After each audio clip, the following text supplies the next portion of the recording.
the insights and observations and commentary of a person who is uniquely positioned to speak to the theme of this conference.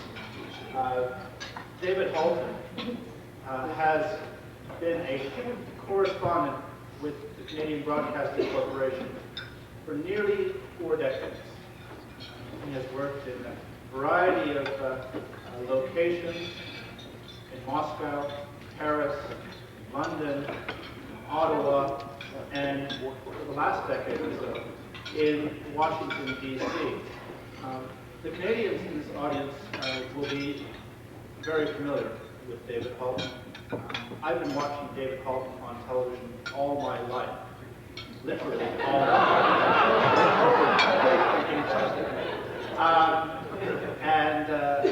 and of course, he is the correspondent, the senior correspondent for Canada's flagship television news program, The National.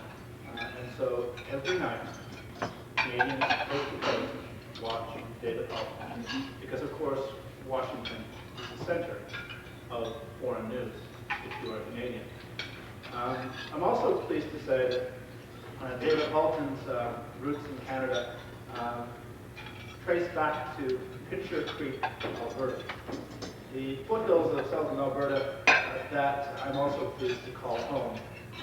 My parents lived in Lethbridge, Alberta, which is a stone's throw away from Pitcher Creek. And so in that connection as well, David, you're not only someone I've been watching all my life, but you come from pretty much my hometown. And it's an absolute delight to have you here to speak to this issue and to inform us about how this question of the U.S.-Canadian security relationship looks from someone who not only observes, but is paid to observe and think and report for Canada on this issue every single day. David, delight to have you.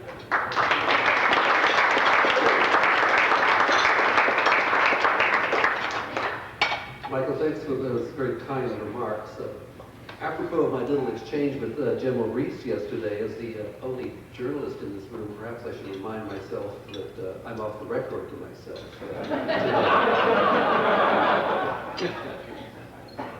It's a privilege to be able to join such an extraordinarily distinguished group of experts on Canada-U.S. relationships. I must say it's also quite intimidating, which is why I've chosen to steer largely clear of policy issues during my remarks this afternoon, and will concentrate more on the politics of the relationship and the political framework that will shape the Canada-U.S. agenda in the short and medium-term futures. One of the problems of TV journalists is that we're usually obliged to distill what we think of as our wisdom in short staccato bursts of about 2 minutes 15 or 2 minutes 30. So on occasions like this, one tends to overindulge oneself. Earlier this week, I sat down at my computer in Washington and jotted down a few remarks and pressed the print button at the end of it, and 80 pages came spewing out. But don't panic. I've winnowed it down, I think, to much less than that, and if I do go on too long, I'm sure Michael's chair will gavel me or twist my arm so that we can have, I hope, some exchange at the end of my remarks. Your session is obviously particularly well timed, with Paul Martin making his first official visit to Washington on April the 29th and 30th, meeting not only with the President, but also with major congressional and non-government leaders in Washington. With both countries facing elections this year, electoral politics will almost certainly color the visit, especially, and I think disproportionately, on the Canadian side. And I'll argue later, may inhibit any bold new initiatives being taken to reshape the relationship. The two leaders, as you know, met last January on the sidelines of the Western Hemispheric Summit in Monterrey, Mexico. By all accounts, it was a very cordial session. president didn't say that he looked into the soul of Paul Martin and liked what he saw, as he did with Vladimir Putin, but he did describe Martin as, quote, a straightforward fellow who is easy to talk to. More significantly, the meeting was underpinned by an implicit agreement to turn the page on what, as you all know, had become an extremely sour relationship in the final 18 months or so of Jean Chrétien's prime ministership. We in the media are sometimes accused of focusing almost exclusively on PMO White House tensions, on particularly in this case between the Chrétien camp and the Bush administration, and ignoring the fact that the relationship unfolds really quite successfully on a myriad of complex levels. The Smart Border Agreement, for example, is often cited as an obvious example. A close rapport struck between Tom Ridge and former Deputy Prime Minister John Manley, even as tensions, as I say, were increasing between the PMO and the White House. That said, it seems quite hard to deny that when George Bush canceled his visit to Ottawa last May, it marked the lowest point in PMO White House relations, probably since John Kennedy called John Diefenbaker an unprintable name some 4 decades ago, and as you say, I have been around for almost 4 decades, so I remember that quite well. Chrétien was widely seen in administration circles as unfriendly, as left-wing, and as anti-American. Washington was offended, I think justifiably so, by the gratuitous and insulting comments about Bush from PMO staffers and Liberal MPs that seemed to be tolerated in some way by the Prime Minister himself. The final straw in the eyes of many of the U.S. officials that I've talked to was not Chrétien's refusal to support the war in Iraq, but the fact that he announced the decision in the House of Commons without prior notification to Bush. White House officials watched the announcement on CNN, and I can tell you they were furious. However, it can't be said that Ottawa has any real monopoly of gaffes and missteps and oversights. Canadians were angered by the President's omission of Canada when he read out that long list of countries that had rallied behind the U.S. after 9/11. They were irritated when he failed to come out in public for 3 or 4 days to express any regret for the friendly fire incident in Afghanistan. I remember that period, and it caused quite a lot of turmoil in Canada, and I decided one day I'd do my Sam Donaldson number, so actually scrummed, as we say in the business, the president after a White House event and asked him about why he had said nothing in public, and he said rather peremptorily that he had actually called Jean Chrétien to express his regrets and so on, but obviously in this day of feel your pain public diplomacy, it wasn't enough, and sure enough, the Ottawa embassy sensed the mood in Canada, got back to the White House, and a day later he did come out and say something in public. More seriously, after the cancellation of Bush's visit last year, there was considerable outrage over suggestions that Canada would be punished for not supporting the Iraqi war, a war that most Canadians felt had no relation to the threat from militant Islam. Many were deeply offended by the criticism that Canada was no longer an ally in the war on terrorism when Canadian soldiers were serving and in a few instances actually died in Afghanistan. It won't therefore surprise any of you that the Bush administration sees the changing of the guard in the PMO in Ottawa as a very positive development. Martin's promise to improve the tone of the relationship and give it a higher priority was welcome. So too was his comment that Canada can disagree with the U.S. without being disagreeable. Martin seemed determined to avoid the kind of reflexive anti-Americanism that's crept into the relationship in recent years. And he's also known to feel that Canada needs to be seen as more sympathetic to the sense of vulnerability Americans feel post 9/11. If U.S. officials are pleased by the change of tone in the relationship, they've also had a favorable reaction to the structural changes that the Prime Minister has introduced, all designed to give a higher priority to the Canada-U.S. agenda. Martin has created, as you know, a new cabinet committee of U.S.-Canada relations that he's chair. He's appointed the new national security advisor. He's appointed the first parliamentary secretary devoted to Canada-U.S. And he's established a major new cabinet portfolio for public safety, tasked with developing a comprehensive security plan and to work closely with the U.S. Homeland Security, a theme I'm sure came up in your own discussions yesterday. Well, while the administration has welcomed all these changes, there's been impatience and even some exasperation over the fact that it took Martin and his advisors more than 3 months to agree on a date for the visit. The U.S. has been really quite accommodating. Even before last Christmas, the White House gave Martin 3 choices: a visit to the ranch at Crawford, a visit to Camp David, or the White House. But for months there was no firm response from Ottawa, a country that often complains that it's not on the radar screen in Washington, seemed to be dithering about grabbing the best possible opportunity to be high on the screen, at least for a day or so. All this may strike you as pretty trivial, but it actually says a lot, I think, about Paul Martin's extremely cautious, some would say excessively cautious approach to the Ottawa-Washington relationship.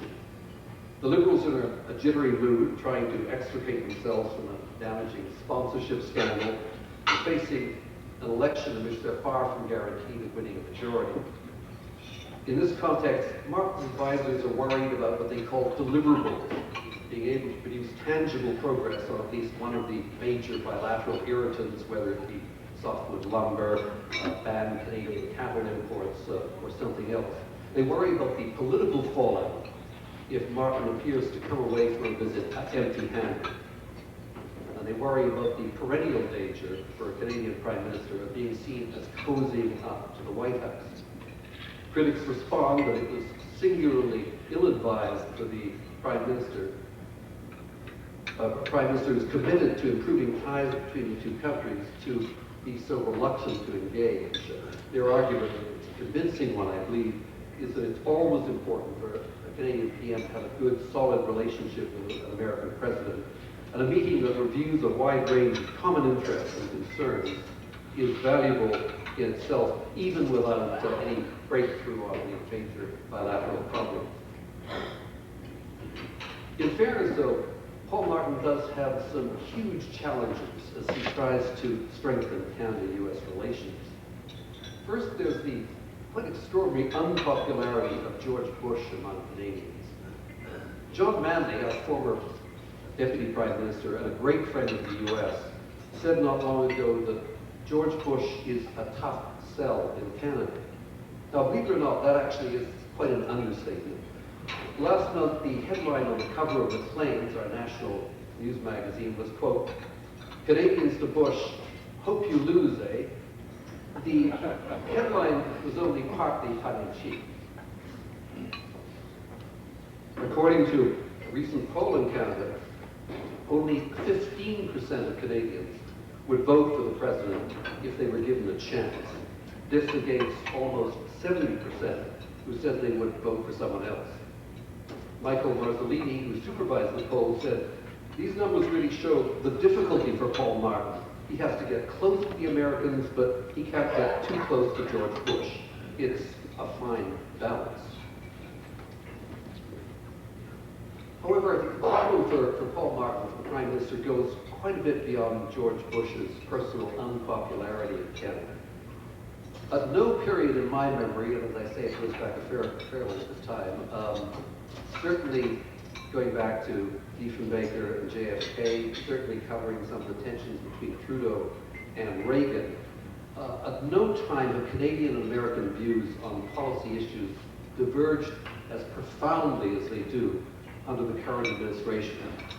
What we have, in fact, is one of the most multilateralist countries in the world, dealing with an America that under this president has arguably had the most unilateralist government since, well, I think you probably have to go back to William McKinley. I'm sure historians might dispute that. You could say Teddy Roosevelt, but Teddy Roosevelt said, "Speak softly and carry a big stick." You could argue this administration is speaking loudly and carrying a big stick.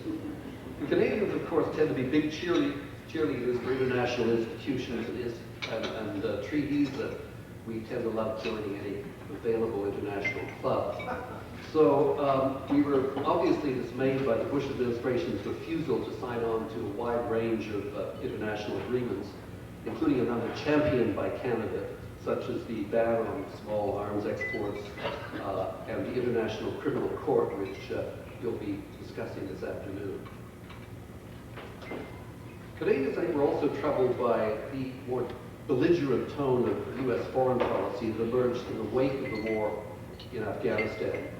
Many worried that Washington was kind of setting themselves up as a judge, jury, and executioner in global affairs. A couple of comments this morning and in yesterday's session that Canadians kind of distanced themselves a little bit from 9/11 and were saying it's a U.S. problem. I don't really think are quite on the mark, because I think after 9/11 in Canada, there was a tremendous outpouring of sympathy and solidarity with the U.S. And where the real dissent began creeping in was after the Afghanistan invasion, which again we supported wholeheartedly and were involved in. It was, I think, the national security strategy and the war in Iraq that really sort of turned things around in an extremely negative way.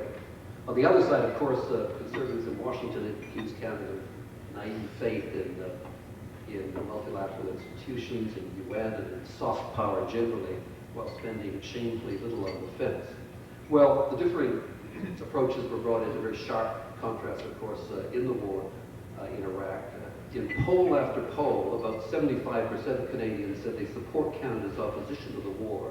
And it's noteworthy that the Prime Minister, despite all his disagreements with Jean Chrétien, says that his predecessor made the right decision in keeping Canada out of the conflict.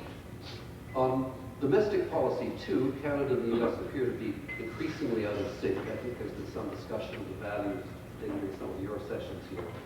While Ottawa moves to decriminalize marijuana, recognize same-sex marriage, the Bush administration moves in the opposite direction, while Washington piles up budget deficits and tax cuts favoring the wealthy. The Martin government preaches balanced budgets and the maintenance of the Social Security net, while religion flourishes in the U.S., secularism flourishes in Canada, and so on and so on. All these differences really complicate Martin's task. He can improve the tone of the relationship. He can improve the management of the relationship. But these fundamental political and social differences remain on, I think, quite a wide range of substantive issues. So he obviously has to be wary about seeing as aligning himself too closely with George Bush, which is why he's perhaps probably alone among U.S. allies, refused an invitation to the ranch in Crawford, preferring instead the standard Oval Office meeting and a working lunch. Trivial, perhaps, but optics remain of great importance in Canada when PMO-White House relations are involved. Well, if my assessment of the prospects for U.S.-Canada relations seems a trifle negative, let me mention some positive factors as well. Canadians are famously schizophrenic about the United States. Despite the negativity towards the Bush administration, there's also discomfort about the way the relationship deteriorated as it did under Jean Chrétien. A recent poll showed that 61% believe that Martin should take steps to improve relations. The survey also found surprising acceptance of the need to accommodate U.S. security concerns. Again, 61% of Canadians said they find the idea of perimeter security with the two countries harmonizing immigration and visa requirements to be an acceptable solution. Let me turn for a moment to the longer-term perspective and take a brief look at a growing debate on what might be called the big ideas versus small steps approach to the U.S.-Canada relationship. This is a debate that's unfolding largely in business and academic circles in Canada, but which is beginning to be echoed on this side of the border as well. On one side of the debate are those who argue that the relationship is too fragmented, too prey to incrementalism and messy administrative agreements. What's badly needed, it's argued, is a bold new vision and a new and comprehensive agreement governing the relationship. The solution proposed is that Ottawa and Washington strike what's often referred to as a strategic bargain that would address U.S. security needs on the one hand and Canadian concerns about access to the U.S. market on the other. In essence, there'd be a trade-off.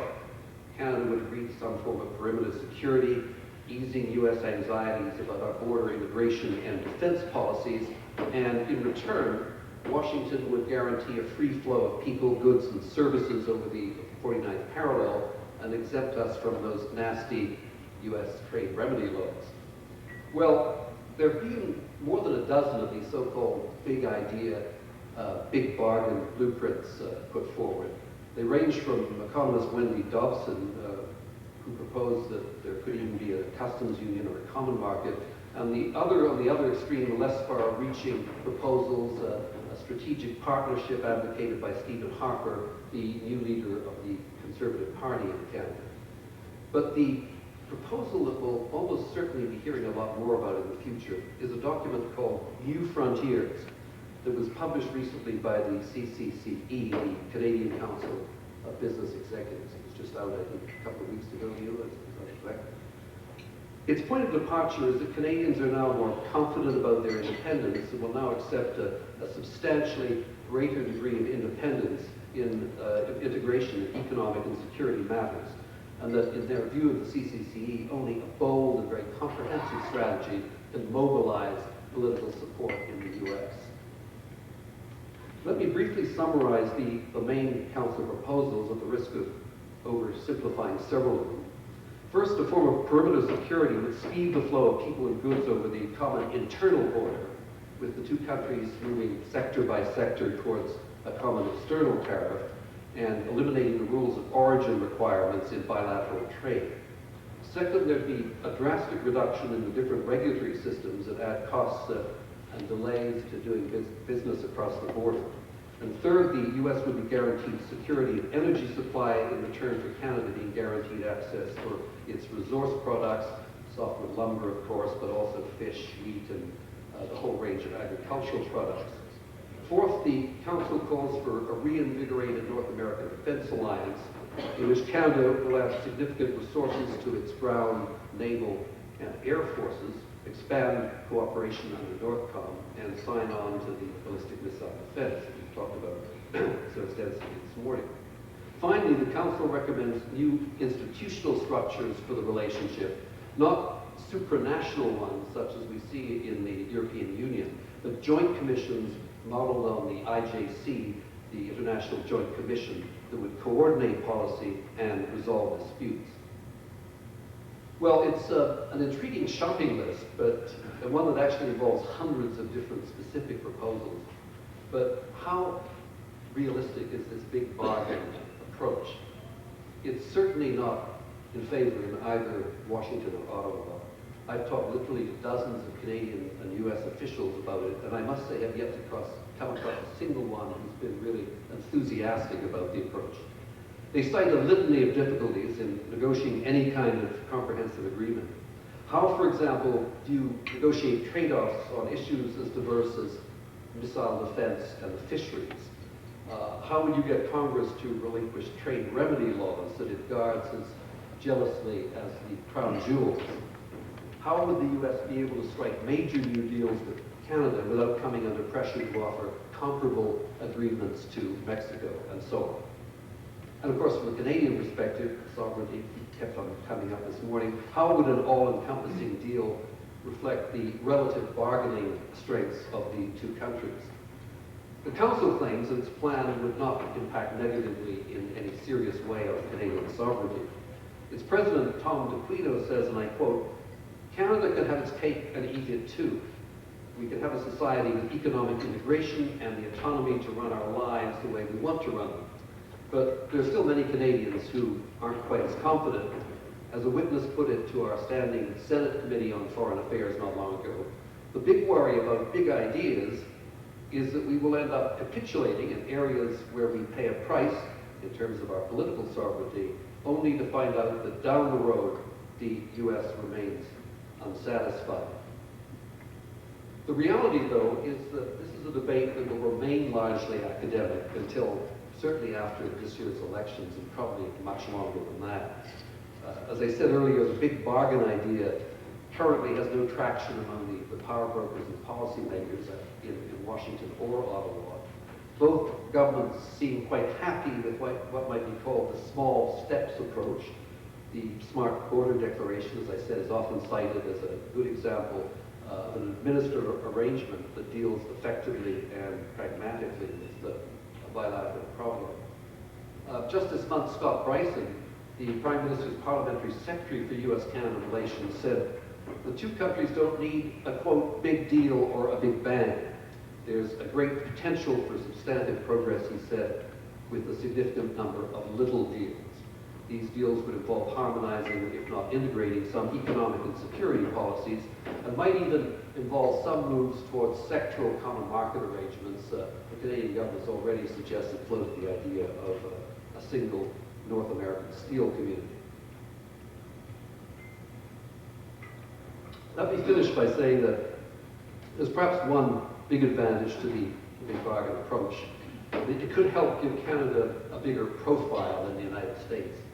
I think it's fair to say, and I have some diplomatic representatives in the audience here, but I think nonetheless it's fair to say that Canada's done a pretty poor job of selling itself in this country.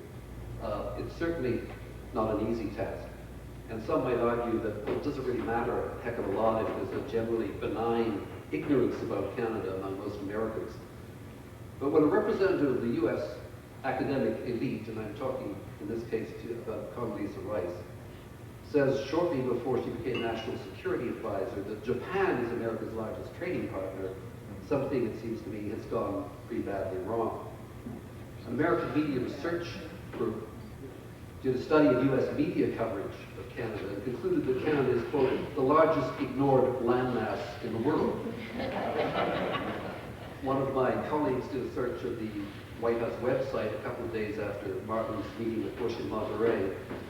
Martin's name pulled up only 2 White House hits, 316 fewer than Barney, the president's Scottish terrier.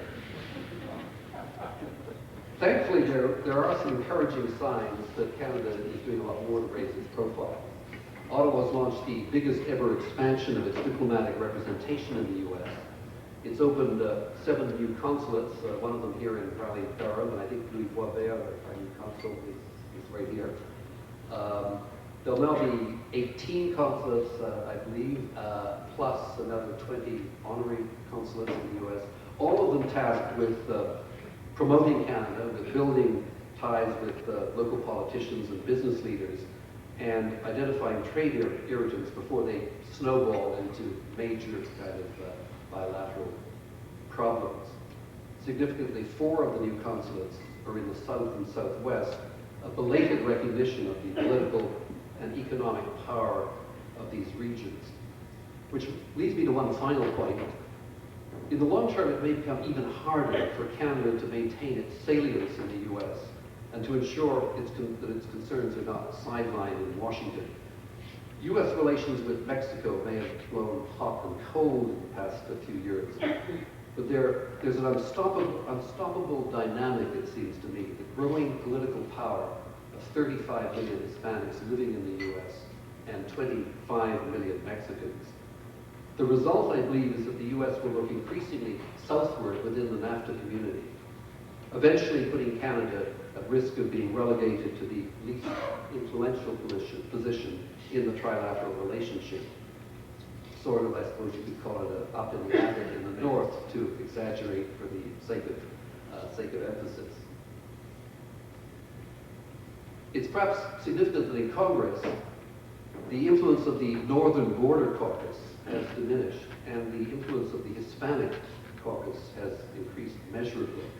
Nor, in the longer-term perspective, is there any certainty that Canada will continue to enjoy the status of being the U.S.'s largest trading partner. Mexico is already in second place, and some economic studies are projecting that it could overtake Canada in a decade or so. I told you I whittled down the 80 pages to 25, so I'll stop it there and open up for the exchange of questions. It's been a very stimulating session. Let me perhaps just close with that lovely old cliche, nonetheless gorgeous for being a cliche, that Canadians are Americans' best friends, whether we know it or not, and Americans are Canadians' best friends, whether they know it or not.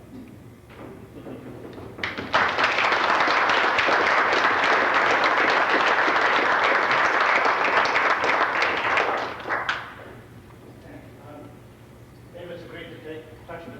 I'm just going to direct traffic. Would anyone like to start? I'll move it, please. Just out of curiosity, going back to something that Mr. O'Connell said this morning, what is the Canadian attitude towards the independence of the Inuit in the northern area? I must say, before proceeding, that a student of mine about 30 years ago once wrote a paper on this showing that the northern border was not firmly Canadian. That in fact the Canadians had not done all the business they said they did when they said they did. And we sent that paper on to the Canadian Journal of International Law, or whatever the yearbook it was called, and it was rejected. And it turned out later that the editor of whom I sent it had taken exactly the opposite position, which is not unusual for lawyers, of course. And you know there are lawyers on both sides of every case. Anyhow, I would like to know your opinion of the suggestion of this morning. Well, as a Canadian who's lived in Washington for the last 15 years, you better put that question to the Premier of Nunavut is here or was here. You asked about the status of Nunavut particularly. It's not a full province in its territory, but with a high degree of autonomy and generally regarded as a fairly big success story, not only in Canada, but it's also pretty widely looked at internationally as an example of what you could do for Indigenous peoples. As long as they remain Canadian subjects. Yeah, there's no, I mean, there's been no serious movement for independence in the north, certainly in Nunavut, and basically the residents there seem very happy with the current status. Hugh. David, the point of view of your experience in Washington, I'm interested in your reflection on this conundrum for Canadian statecraft. One has to come up with an idea on any issue of substantial import and size to interest Americans, because we are relatively small in the world in which they have to deal. But the same idea has to be small enough so as not to frighten Canadians. Can you give me any sense of, if you think about the FTA experience, the NAFTA experience, acid rain, and other meaningful bilateral successes, of what do you think the tolerance or interest of the American political system is, as it's now constituted, regardless of who wins the next election, to any meaningful engagement with respect to North America beyond the management of irritations and problems? Well, I don't think in terms of popular perceptions and knowledge, the issue has really been engaged in the U.S. I think from our perspective, that there are many good ideas in the BCCE documents, well worth reading, I think, for any of you who haven't. Some excellent ideas, but one kind of wonders why you have to do all those things in one big package, whether you can't take 4 or 5 of the main elements and move incrementally on them. And some of them, of course, would be major issues in themselves, missile defense being one of them. But the notion that from the Council that somehow you could get this magic trade-off under which Canada gets access to the U.S. market and be satisfied with U.S. concerns about defense just seems to be slightly naive when, as anyone who's worked in Congress, I know you've been there on many occasions, they really are so jealously guarding the trade revenue laws, and I just don't really think it's realistic with the Byron Dorgans and others who can give that up or elimination. Can you help me understand why it is that the Canadians did not object strongly? You invoked the unholy trinity against ICC. Why they didn't object strongly when the Clinton administration said Kyoto Treaty is a bad treaty and we're not going to submit it for ratification, and when they said the ICC is a bad treaty, we're not going to submit it for ratification. And when the Clinton administration established the policies to put us on the live slope to break the ABM treaty, those are Clinton legacy Good and question. there's no objection. Good question. There was in fact some objection, but also the way that, I guess it was an artful Clintonian compromise, the way he handled all those things. He didn't actually withdraw from existing treaties. Paul Heinberger will correct me if I'm wrong, but he delayed U.S. signatures on issues like the landmines. He fudged on the landmines treaty, fudged on several others, but without categorically saying that we reject this approach. I think that's true of the ICC as well. So better spin control and you can spin the Canadian government? I think he left some hope open that the U.S. position would change on these issues. We also felt the vote they didn't want to sign it. It wasn't real to the truth, although a lot of people in this country have argued. In fact, it wasn't hundreds of thousands of millions of times. That city alone, reason why better to do it. It wasn't decisive. One of our American colleagues is saying that there is a little bit of Canadian hypocrisy involved in this. And in Afghanistan, actually, Americans have been laying landmines around some of the Canadian positions. We, of course, our virginity being such, can't do it ourselves, but we quite happily accepted that the Americans do it for us. But about the military, really important that whoever's suggesting that we get the facts so clearly established. I've heard things talk about claymore mines, which in man-detonated mines are not covered by the personnel mine treaty. So there's some issues there that need to be sorted out. There were allegations of mines previously in Afghanistan to which Canadian and American forces were in close proximity to. And that's a different issue under the treaty as well. We were obligated to remove previous mines. Just want to make sure that no one walks away from here with sort of a clear view that Canadian forces were abusing or not following Canadian personnel mines.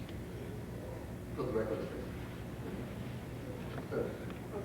There is a view in Canada, quotes of the Rick Mercer, talking to Americans, that the trouble is Americans don't know Canada. Do you find that at the lower levels, the bureaucratic levels, the working level, there is sufficient knowledge about the details of Canadian policy, that it's not a question of not knowing about Canada. Those Americans at the working level have to deal with Canada are quite aware of the policies and the reasons for them. Yeah, I think certainly in Washington that there have been some complaints that our current ambassador is out of the sort of diplomatic mold. Isn't high profile enough, but he's been actually very successful in getting his phone calls answered at the highest levels of the U.S. administration. Probably too much is made of the kind of sort of high profile Alan Gottlieb style diplomacy and successful parties on the social circuit in Washington, in my view, in any case. But the wider issue, as you say, is the question of the American public not knowing or ignoring Canada to quite a degree. I think there, again, is a certain amount of hypocrisy on here. We in Canada like to think that we're immensely knowledgeable about the U.S. and we, of course, consume vast amounts of popular culture, and we think we know the system. But it was quite a shock to me when I first went to Washington almost 15 years ago to realize how little Canadians actually know about the American political system, how very different it is. I mean, they tend to think that the president is immensely powerful down here. They don't quite understand the congressional problem, how in many ways the Canadian Prime Minister is more powerful than the American President. I think there is another scenario option that might actually define the Canada-U.S. relationship in the future. And that is, as the two societies have become quite distinct and dissimilar, both at the institutional level in spending and aspirations and expectations, it may well be that we'll see that Canadians have the self-confidence to have a friend at a distance, and they'll stop this kind of earnestness, trying to impress and saying we're here, that Canadians will actually develop proactive policies to become more effective, both in the hemisphere and internationally around in the UN, and that this will be the actual direction of the relationship as the two countries diverge. So I think this idea of the big idea shows no political legs in Canada. It's rather an old idea, and it's largely discredited by the fact that it comes from Taquino and this group. So I guess I'd like your comment on whether you could see a future of Canada of really maintaining the status quo, incrementalism, ad hocery, but basically the two countries developing a relationship I described as friends that it is. Well, there's a strong school of thought in Canada now that we've reached a kind of new level of self-confidence in the country, that we no longer have to be quite so paranoid about defining ourselves as not being American. And that this will enable us actually to embrace a closer degree of integration with the U.S. without any problems. One of our noted pollsters wrote a book called Fire on the Ice, which some of you may have read, and it came out about a year ago. And his thesis was that actually, as the economic integration is proceeding at pace, Canadian and U.S. value systems in many respects have diverged even more radically. I mean, not on the big ticket issues like democracy and so on, but on some of the issues I referred to earlier, secular religion and so on.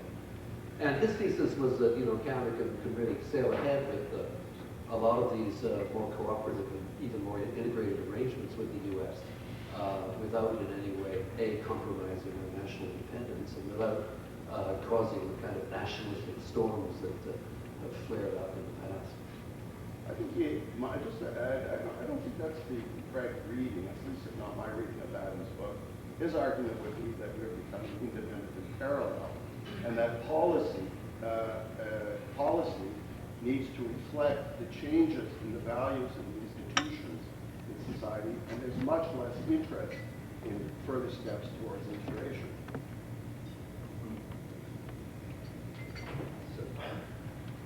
Steve Staples from Players Institute in Ottawa. My question is around the Prime Minister. When he came in December, it looked like he was going to wipe out all opposition. The latest polls put him at probably 35%. He's looking like the Howard Dean of Canadian politics now.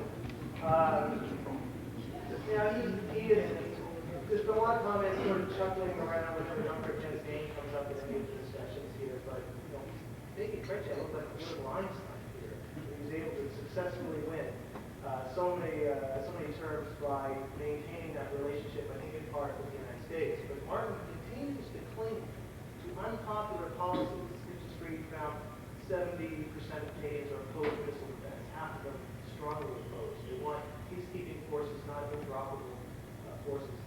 My question is, how long do you think that Paul Martin can continue to graft to issues on the right, that is fiscal prudence, the budget, big spending announcements, and missile defense, and still look at an election? Doesn't he have to do the traditional tactic of the Liberal Party campaign from the left? At some point, doesn't he have to grasp for something on that in that area? Well, I'm sure he will. Let me first say that it's striking to someone who's actually not been in Canada for some time, the incredible pathos of a man who's kind of spent most of his adult life campaigning and negotiating and conniving to become Prime Minister, finally becomes Prime Minister and finds himself in this very unstable situation because of the scandal and other developments. It's that, I think, that's pressing himself to this super cautious approach to a lot of things, but he can't delay a lot of these decisions. I mean, ballistic missile defense is a key one. I think the Pentagon wants an answer on what the structure will be for missile defense by probably the end of June. They've already delayed it, maybe July, because there is deployment happening in late September, October. Martin just can't wait much longer on a decision. He has to decide. If there's an early election, presumably he doesn't debate that during the campaign because you've got Jack Layton of the NDP then set against the recognition of space and all the issues we discussed. But he can put it off maybe till the end of June, but certainly not before that. We have to close there because we have a session starting at 2 o'clock on the International Criminal Court. So to some degree, the conversation will continue. But I'd like you to all join me in thanking David Halton for a very interesting.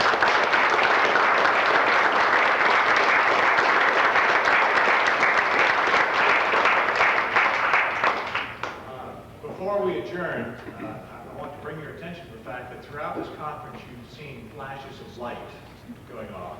And pictures have been taken, probably close to 300 of them. Now, one, I need to point out, we will not be turning these over to our TSA folks at the airport or our customs. However, I do want to recognize a member of the staff of Duke Law School who's been very gracious in filming and taking pictures of our conference, and that's Meredith Mazza. So, Meredith, we thank you. You have obviously been aware that either working mics or filming with a video camera, we have several Duke Law students here, and I won't name them all, but we hope that you have had the opportunity to talk with them, to meet with them, because this is an opportunity that we try to provide for them to interact with you, who are the real experts in the field. So we're delighted that they could join us. We appreciate their participation and work with us in the conference, and we hope that you've had some opportunity to meet them and talk with them. And now, in about 10 minutes, or a little less than that, we'll be looking for our final panel on the International Criminal Court next door. Thank you.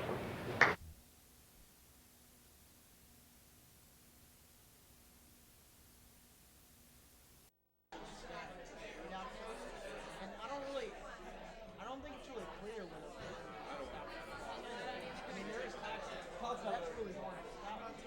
Because you have to establish like money is going to, and then the activity would go on and you change whatever you do.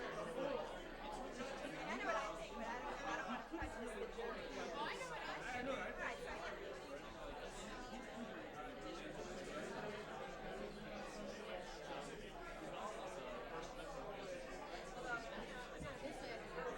He ends up just like running into third-party standing. All the court's language on third-party standing kills everything.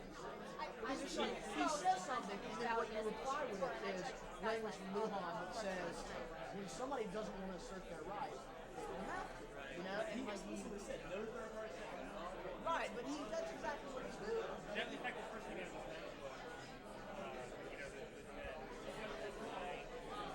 every morning my daughter has to go for Anna remarks, say this to father. Right, but that's not the first thing. Yeah. We were talking he says value, which is not a category. He calls it parental standing, which I would argue is just another name for third-party standing. Because the lady, what's the case where the lady was in a certain way to her son on death row? That was third-party standing. All rise.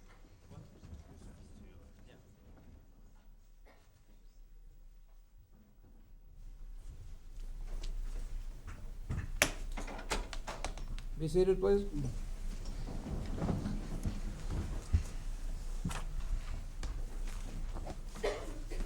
Council have done their jobs, and now we have done ours. And we will make our substantive comments in a moment, but I want to announce that by a split decision, and that doesn't take away from either of you, Mr. Schimler has been declared the winner of the competition.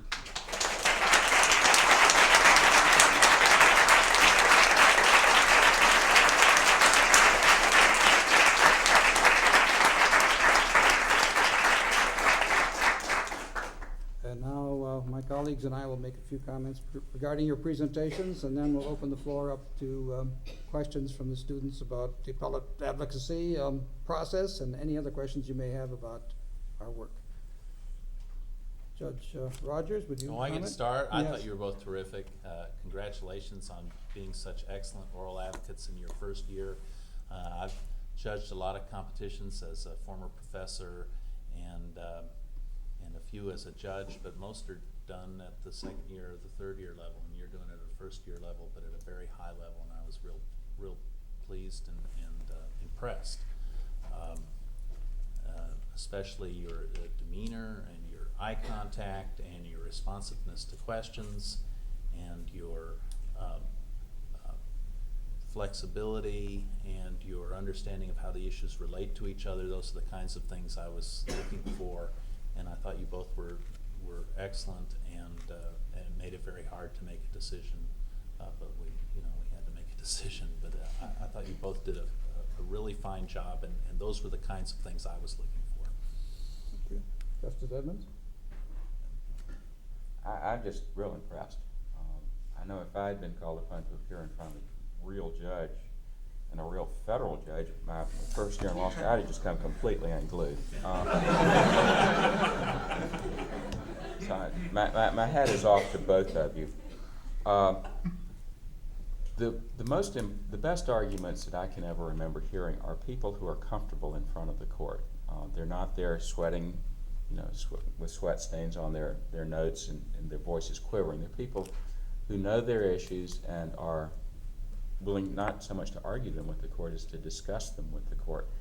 And except for a few rare folks, that only comes with practice and getting used to the fact that judges are just jumped up lawyers.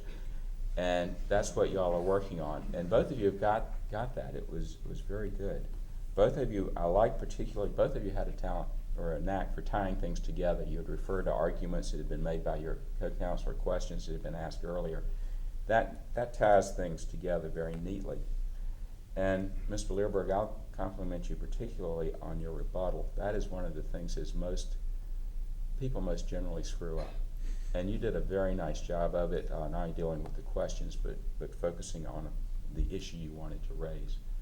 And thank you all for a very nice job. Right, and of course I echo the comments that both of my colleagues have made. You demonstrated the poise of third-year students without the arrogance that they sometimes.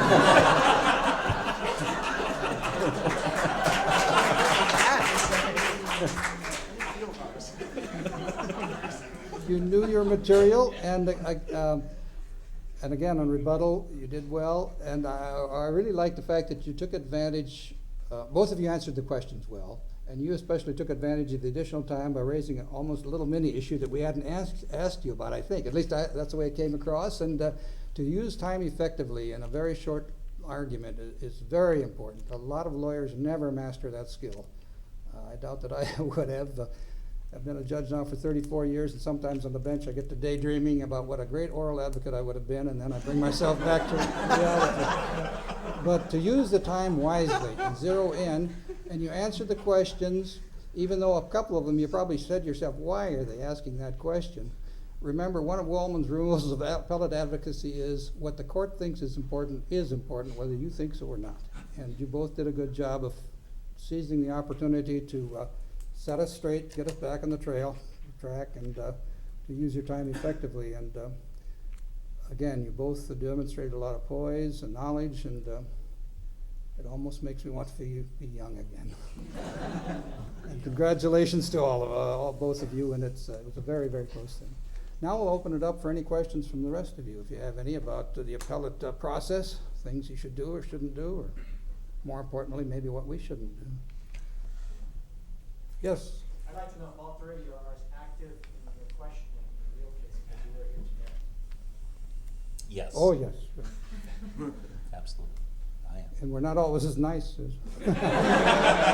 No, we try to be courteous. Especially now in our court, the 8th Circuit in St. Louis, we're online, and I have to write myself a note. Remember, we're online. Because there's a terrible temptation, especially when we're sitting in one of the smaller courtrooms rather than the en banc courtroom. It's sort of an intimacy like this room. It's just among friends. It won't go beyond this room. Well, it does go beyond. And, what do you mean? To the world? Yeah, they could tune in on the internet and listen. I say. We don't have that. So we have to be careful. That which sounds so clever at the time doesn't look clever in print, I can tell you that. Well, the same way with opinions, I tell my law clerks, there's something different between the type page and the print that appears in the bound volume of the Federal Third, because you can't go in there and get it up. One thing I've noticed, Chris, answering your question, I used to sit on the North Carolina Court of Appeals, and we sat on 3-judge panels intended to be lively. I'm on the Supreme Court of the state now, and there's 7 of us, and we always sit en banc. And you're much more cautious of the fact that one of the 6 down there might be ready to ask a question, so there's sort of a sociological effect. The bench, at least our bench, is less hot than this one was. It depends on the judges. A couple of our judges don't ask many questions. Some of our judges ask a lot. The younger judges sometimes ask. What's interesting in our court in St. Louis, in our en banc courtroom, we now have, we're too short of our 11 authorized, but occasionally if we have 2 seniors, if 2 seniors happen to be on the panel opinion that went en banc, we might have as many as 13 judges around an inverted horseshoe bench. And the lawyers look from here to here, and find out who's asking questions, and we really pepper them.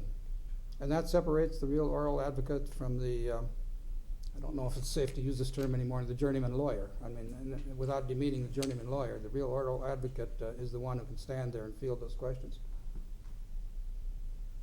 Yes?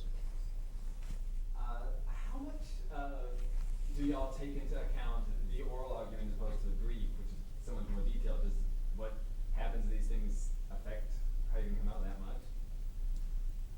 Well, we're always asked that question, so John, why don't you say? You know, the briefs are more important probably to winning your case. Of course, the law is the most important, but the brief is sort of your gateway into the law, and how you present things have a lot to do with whether you win. Of course, I haven't the length of experience of as a judge as my colleagues up here have, but my impression is that sometimes it makes a difference. Most of the time, it probably doesn't make a difference in terms of the result, but it may make a difference in the confidence of the judges that they're reaching the right result, or it may make the judges cautious about how they structure their opinion. So, and it has a lot of other values as well, so that the Sixth Circuit is treasures oral argument and does it a lot. But, you know, I couldn't give you a percentage. It's hard to win a case that you've botched on your brief with your oral argument, that's for sure. You know, you have to have a good brief, a good persuasive, tight, well-written brief if you want to maximize your chances of winning. But then you put the frosting on the cake and have a nice oral argument. I always almost invariably go into court with some idea of which side I think is going to win. I have had my mind changed about oral argument more times than I would have thought as a lawyer. I tend to, as a practitioner, I thought of oral argument as just the dessert after doing the work on the case. But it does make a difference, and not just in changing your mind, but also in changing how you approach the case or the emphasis you put on things. Good oral advocacy is a skill worth having. I've never kept statistics. I keep promising myself I will someday, starting in January of a court year. And I know in the early 1980s, Judge Richard Arnold of our court and Judge Myron Bride of our court kept statistics individually and then published something in the ABA journal. And I think maybe in 15 to 20% of the cases they decided that the oral argument changed the result in their minds. And even if it doesn't change the total result, as Judge Rogers pointed out, it's important sometime to keep your losses to a minimum. Lose the case as narrowly as you can, and especially if you're dealing with lots of money and that sort of thing. And it does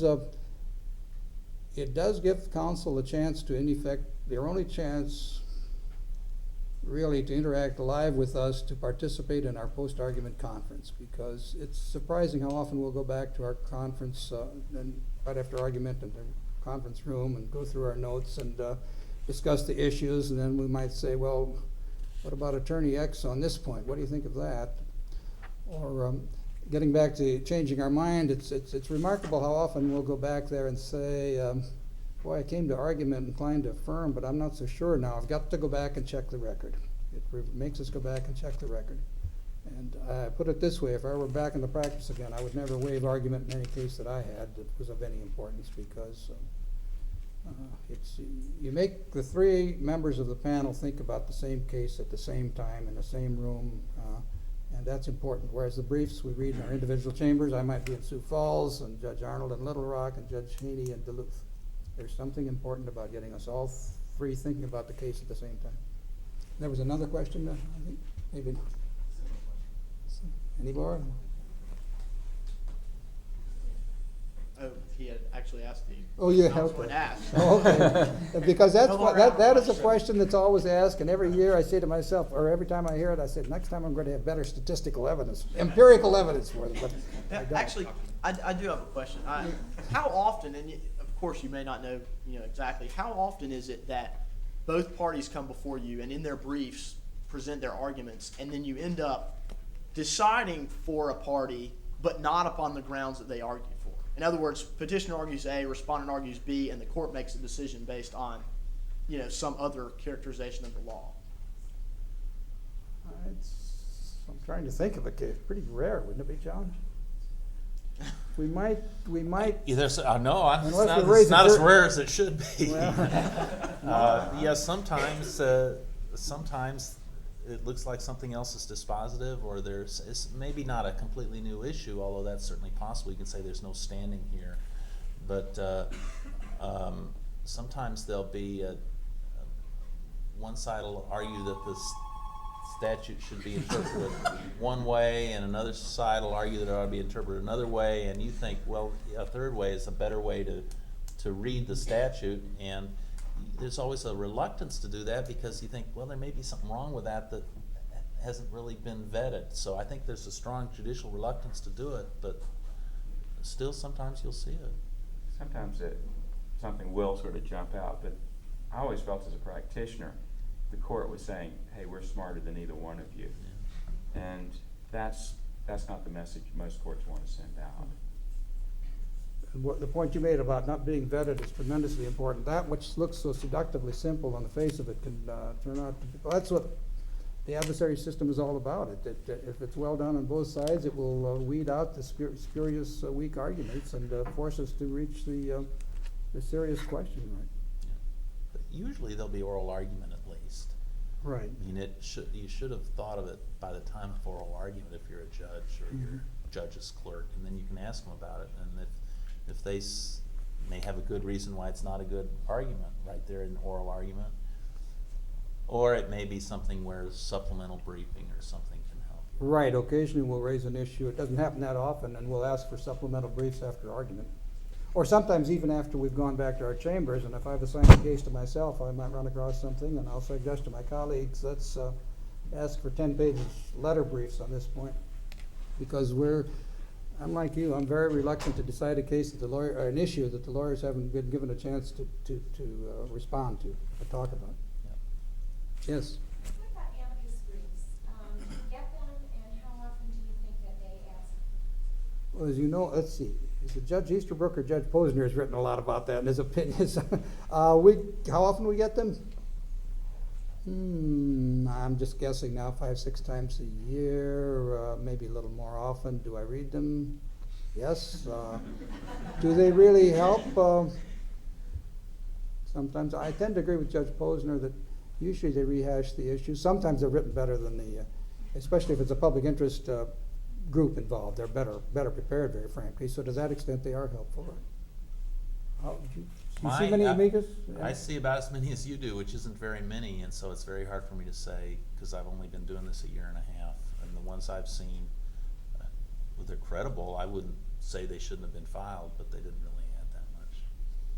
We see a ton of them in our court, and many of them, for instance, to be specific, pick someone out, like the ACLU files a lot of them, and they were often excellent briefs.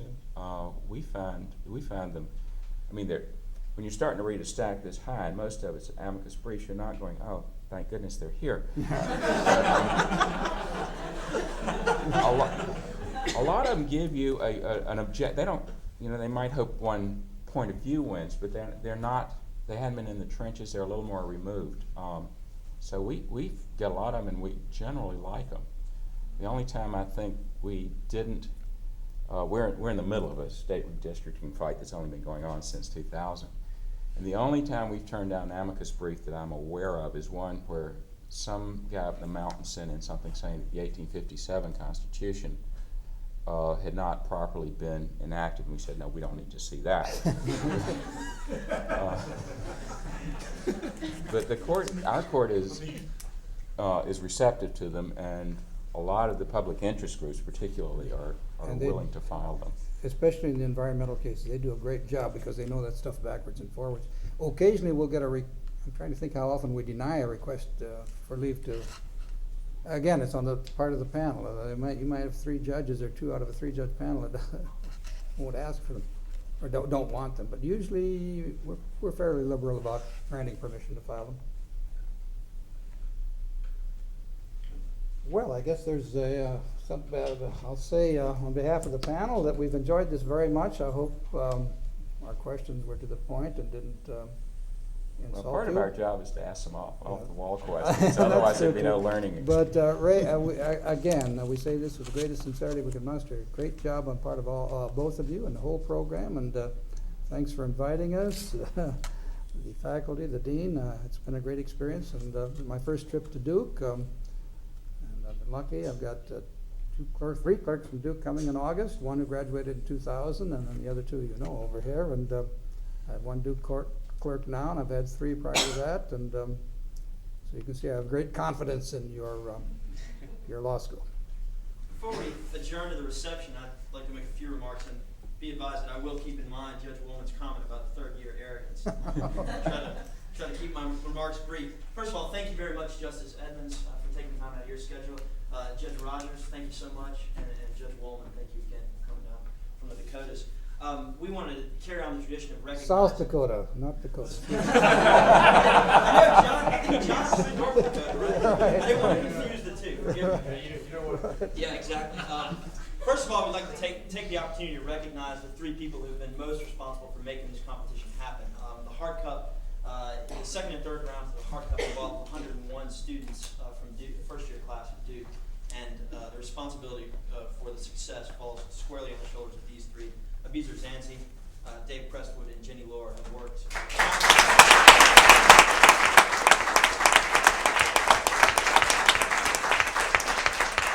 countless man-hours to make this happen, and it is a very stressful process, so we're very thankful for them.